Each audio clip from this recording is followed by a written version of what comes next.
wow, you're actually going to watch this video? I mean, this is a little bit in left field compared to what I normally talk about. Usually it's just about hair loss psychology. You're still, okay. All right, if you want to watch it, I'm happy to make this video. I'm surprised you're actually watching this one. Because there's certain words I can put in the titles of my videos and I know people will watch it no matter what.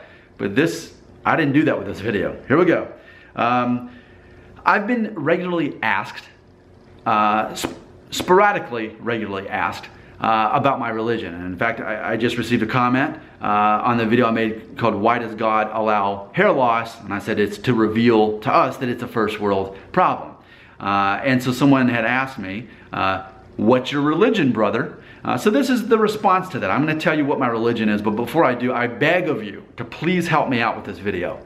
Before I tell you what my religion is, I beg you, will you please leave a comment and tell me right now in this moment what you think my religion is before I tell you? I'm interested because I've said before that your identity is your identity plus how the rest of the world perceives you. It's not just what you think of yourself.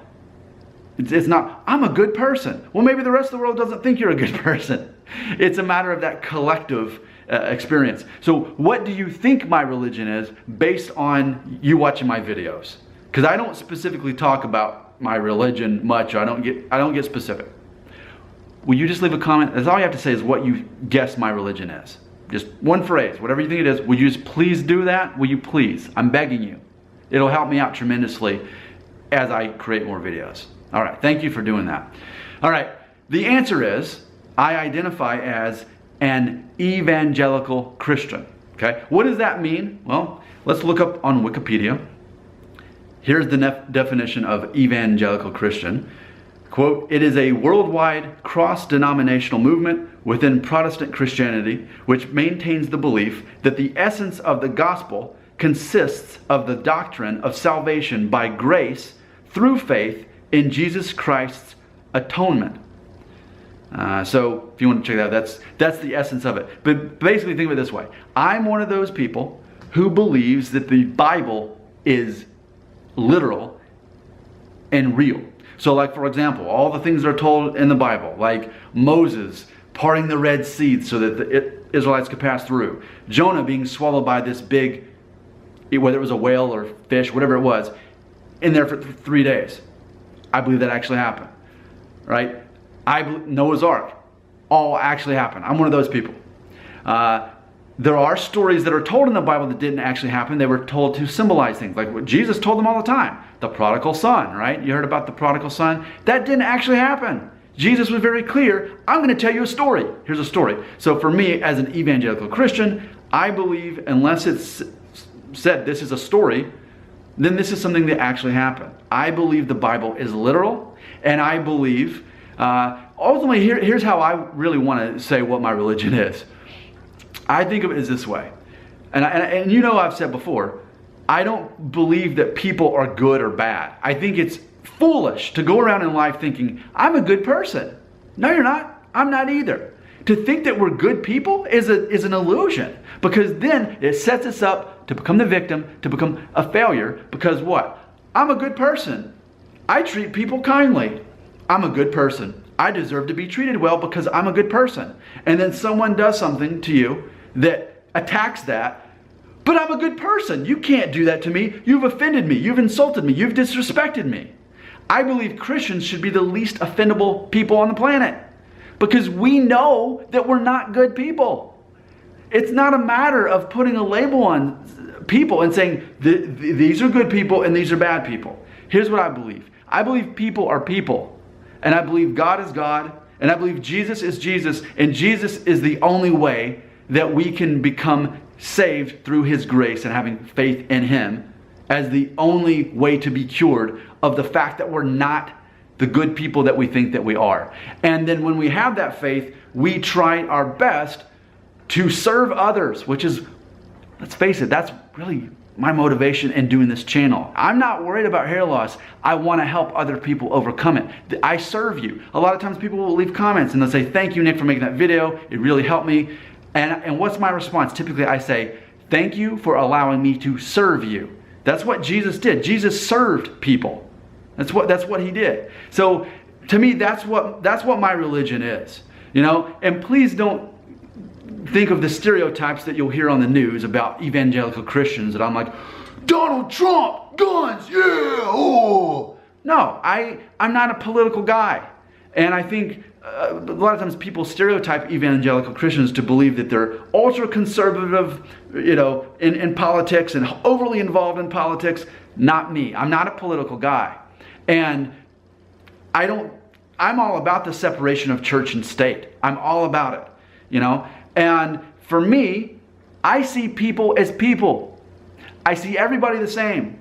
And I'm all accepting of all people. Okay? So whether you have no religion, whether you're agnostic, whether you're Muslim, Jewish, confused, even besides religious categories, if you're gay, if you're bisexual, like the whole thing, whatever you are, I'm here to serve you, and I accept you, and I love you. Okay? So that's my religion. I'm an evangelical Christian who believes the Bible is literal and believe that it's my mission as a follower of Christ to serve people and to help people and to love my neighbor as myself. I mean, that's ultimately what Christianity is all about. When we realize, forget about me being a good person. I can never be good enough for God without believing in Jesus who died for my sins.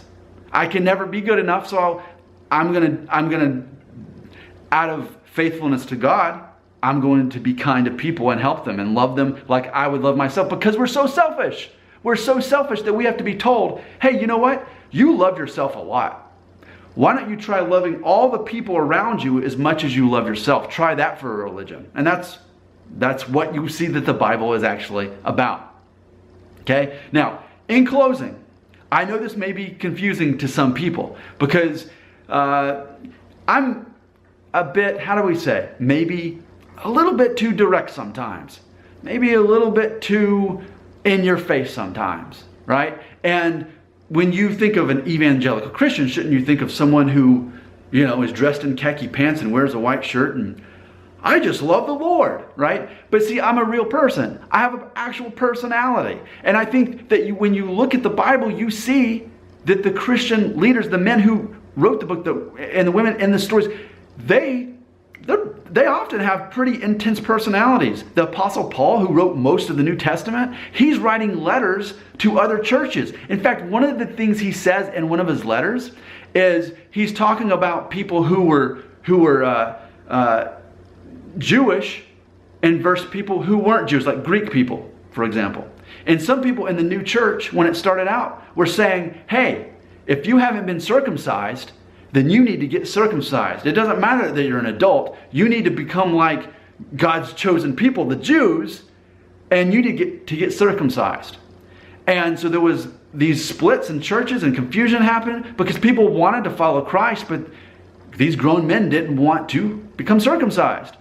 And so Paul got to the point where he said, look, guys, whoever's telling you that you have to become circumcised to find favor with God instead of just having faith in Him, the people who say that you need to circumcise you, what they should do, they should castrate themselves. They should cut off their own penises. That's how much I hate the distraction of all this. So that's the kind of thing that Paul said. He was a very manly, aggressive kind of guy.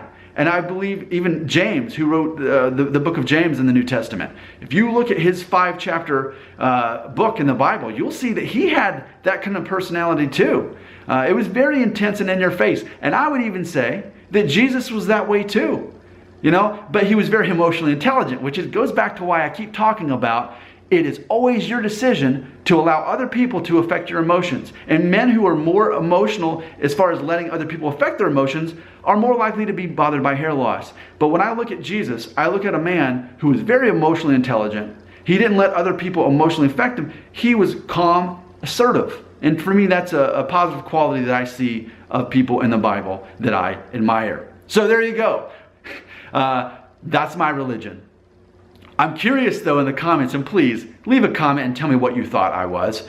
Let me say, obviously by me saying I'm an evangelical Christian, that doesn't mean that I believe I'm perfect. It means the opposite of that. It means that I know that I'm not perfect, and none of us are, And none of us have a chance at redemption without believing in Christ. That's what I believe.